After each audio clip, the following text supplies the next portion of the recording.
Assalamualaikum warahmatullahi wabarakatuh. Perkenalkan, nama saya Aurora Kaila Sakinasha dari kelompok 4 yang beranggotakan saya sendiri dan juga teman saya yaitu Fitri Ramasari Hamsana S. Di sini kami akan menjelaskan tentang forward reasoning. Nah, yang pertama kami akan menjelaskan kasus tentang penentuan kelulusan mahasiswa.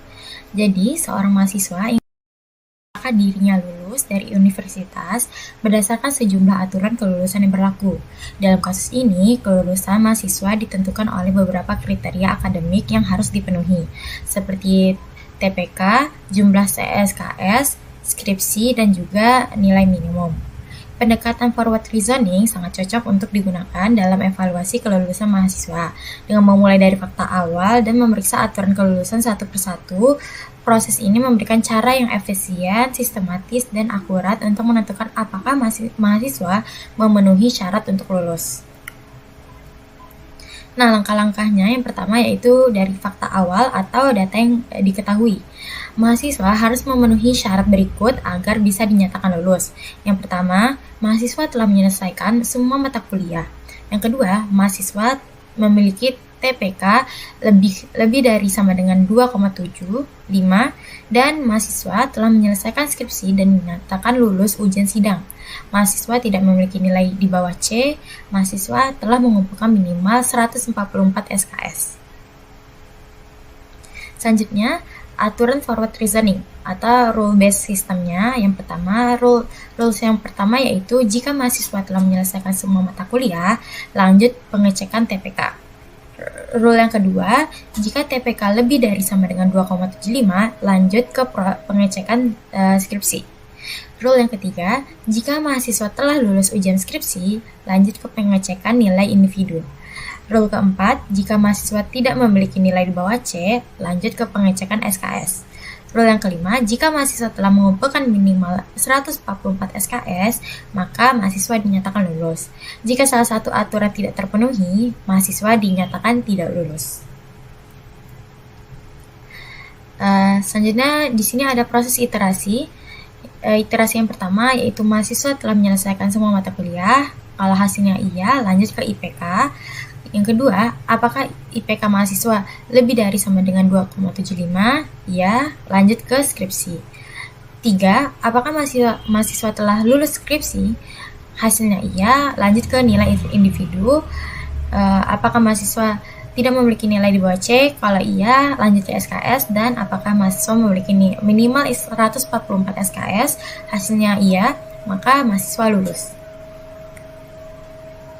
Nah, jenis inputannya, kalau misalnya menyelesaikan semua mata kuliah, inputannya yes, IPK-nya misalnya 3,2, selanjutnya lulus skripsi, yes, selanjutnya tidak memiliki nilai di bawah C, yes, total SKS 144.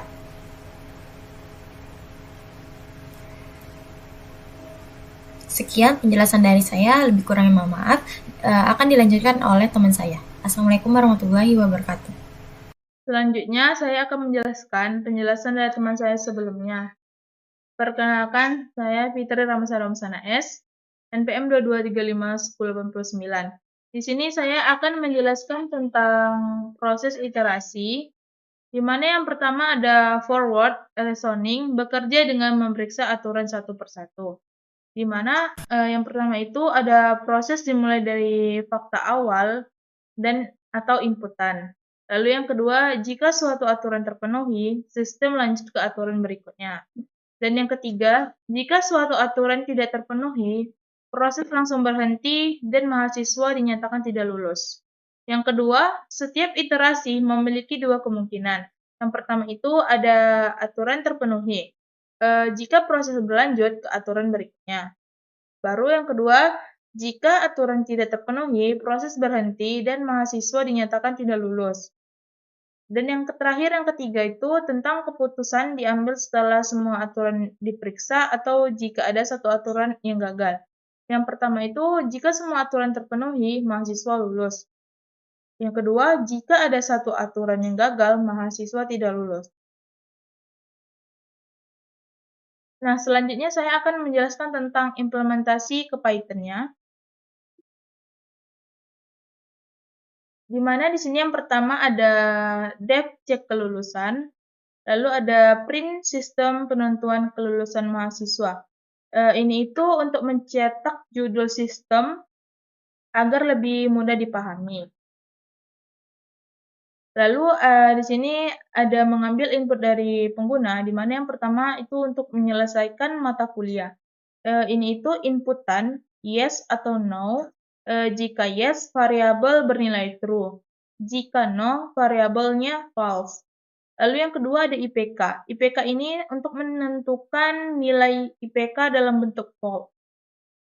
Lalu yang ketiga ada lulus skripsi. Ini itu inputan yes atau no. Jika yes bernilai true, jika no bernilai false. Lalu ada nilai minimal C.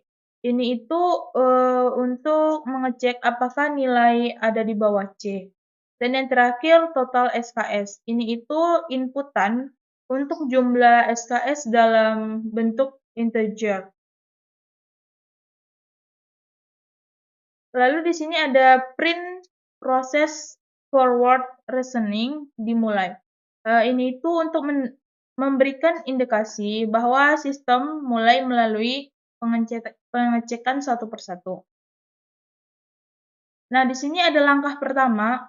Di sini langkah pertama itu cek apakah mahasiswa telah menyelesaikan semua mata kuliah. Nah, jika mahasiswa belum menyelesaikan semua mata kuliah, langsung dinyatakan tidak lulus. Jika sudah, lanjut ke pengecekan IPK. Nah, langkah kedua, di sini itu cek apakah IPK memenuhi syarat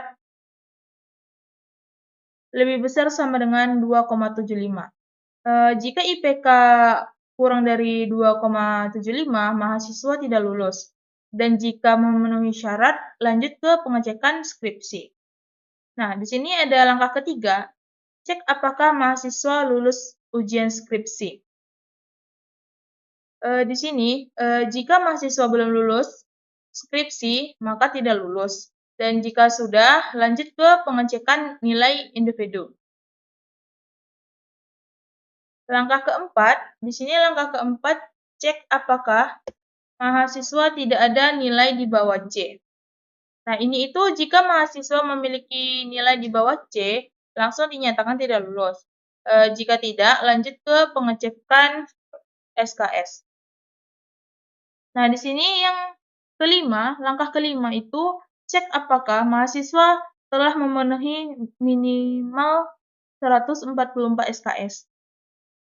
Jika SKS kurang dari 144, mahasiswa tidak lulus. Dan jika cukup, mahasiswa dinyatakan lulus. Lalu ada di sini ada print mahasiswa lulus, return lulus. Ini itu jika semua syarat terpenuhi, mahasiswa dinyatakan lulus. Dan yang terakhir ada untuk menampilkan hasil akhirnya seperti menggunakan print, hasil akhir, dan print mahasiswa dinyatakan lulus atau tidaknya. Ini itu untuk menjelaskan cek kelulusan dan menampilkan hasil akhir kelulusan, apakah dia lulus atau tidak. Ini adalah penjelasan secara singkat. Yang pertama itu membuat fungsi cek kelulusan, di mana fungsi ini digunakan untuk mengevaluasi kelulusan mahasiswa berdasarkan input data yang dimasukkan oleh pengguna. Proses ini menggunakan pendekatan forward reasoning. Yang kedua, input data dari pengguna. Program meminta pengguna memasukkan informasi terkait status mahasiswa. Nah, di sini apakah mahasiswa telah menyelesaikan semua mata kuliah? Yes atau no. Baru masukkan nilai IPK mahasiswa. Selanjutnya, apakah mahasiswa telah lulus skripsi? Yes atau no. Selanjutnya, apakah mahasiswa tidak memiliki nilai di bawah C? Yes atau no juga. Yang terakhir, masukkan jumlah total SKS yang telah dikumpulkan mahasiswa. Nah, yang ketiga adalah proses forward reasoning, di mana langkah pertama cek mata kuliah yaitu memeriksa apakah mahasiswa telah menyelesaikan semua mata kuliah. Jika tidak, iterasi berhenti dan mahasiswa dinyatakan tidak lulus. Jika ya, proses dilanjutkan ke pengecekan IPK. Nah, langkah kedua, cek IPK, yaitu memeriksa apakah IPK mahasiswa memenuhi syarat lebih besar sama dengan 2,75. Jika tidak, iterasi berhenti dan mahasiswa dinyatakan tidak lulus. Jika ya, proses dilanjutkan ke pengecekan skripsi. Nah, langkah ketiga, cek skripsi, di mana di sini memberikan apakah mahasiswa telah lulus ujian skripsi.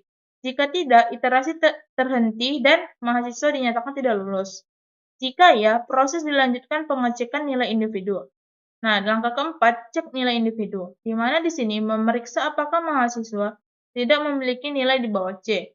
Jika tidak, iterasi berhenti, dan mahasiswa dinyatakan tidak lulus. Jika ya, proses dilanjutkan pengecekan SKS.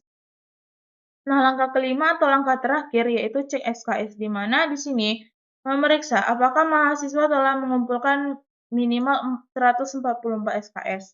Jika tidak, iterasi berhenti dan mahasiswa dinyatakan tidak lulus. Jika ya, mahasiswa dinyatakan lulus. Nah, yang keempat itu hasil akhir. Jika mahasiswa memenuhi semua aturan, maka program akan mencetak mahasiswa dinyatakan lulus. Jika mahasiswa gagal di salah satu aturan, maka program mencetak mahasiswa dinyatakan tidak lulus. Lalu yang kelima, penggunaan iterasi, di mana program menggunakan iterasi melalui setiap aturan atau rule secara berulang. Jika satu aturan gagal, proses dihentikan dan hasil diberikan lebih awal.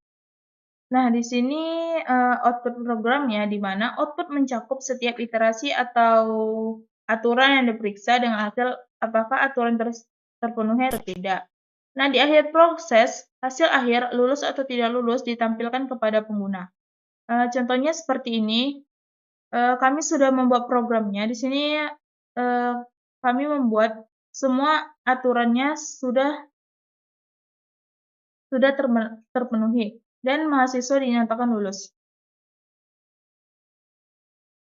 Nah, kesimpulan dari studi kasus kami, forward listening merupakan metode yang efektif dan sistematis dalam menentukan kelulusan mahasiswa berdasarkan aturan yang berlaku.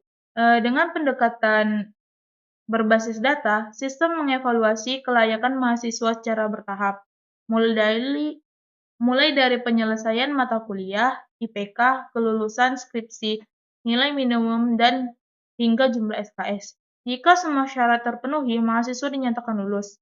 Jika ada satu aturan yang gagal, evaluasi berhenti lebih awal dan mahasiswa dinyatakan tidak lulus. Metode ini tuh mempermudah proses evaluasi akademik dengan meningkatkan efisiensi dan akurasi dalam pengambilan keputusan. Sekian presentasi dari kelompok kami. Apabila ada kesalahan mohon dimaafkan. Wabillahi taufiq wal hidayah. Wassalamualaikum warahmatullahi wabarakatuh.